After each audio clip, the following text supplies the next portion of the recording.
My name is Lincoln Anthony Blades. I write about politics and culture, and I'm also a millennial. And a large soap.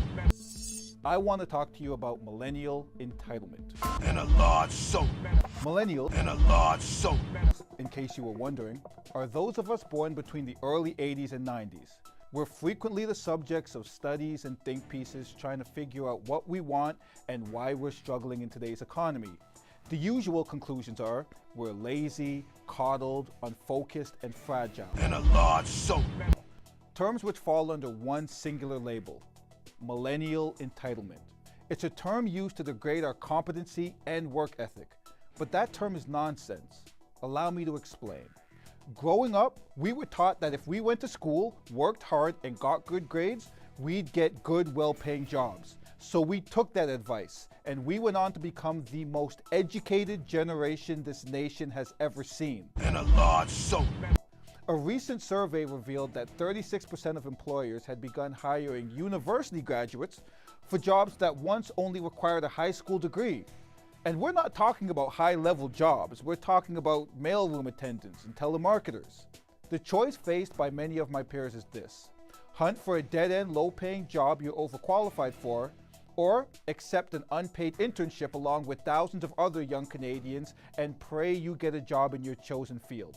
Despite having the world's third highest level of educational achievement amongst OECD countries, we lead those countries in having the largest share of graduates earning less than the national median income. But these facts don't paint the full picture. We're regularly labeled as entitled narcissists who demand work-life balance because we're And a large soap. too soft to deal with hard work. But maybe those who have this view don't realize that a decade ago, my generation was And a large soap. forever changed by the global economic crisis. Older millennials, like me, And a large soap. found ourselves facing our first mass layoffs at jobs we'd only been at for a few years. People 28 and younger accounted for almost 70% of the job losses during the 2008 recession.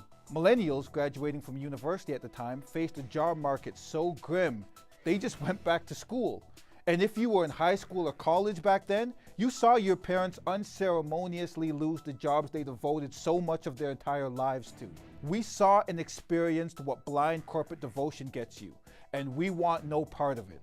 And now, here we stand, 10 years later, thrust into a new economy and facing a new reality we were never prepared for, and we're making the best of it. Many of us have side hustles that we use to supplement our income in order to survive and get ahead. That isn't the mark of a lazy and entitled generation. That's the work of a group determined to create their own chances and their own luck. For The National, I'm Lincoln Anthony Blades.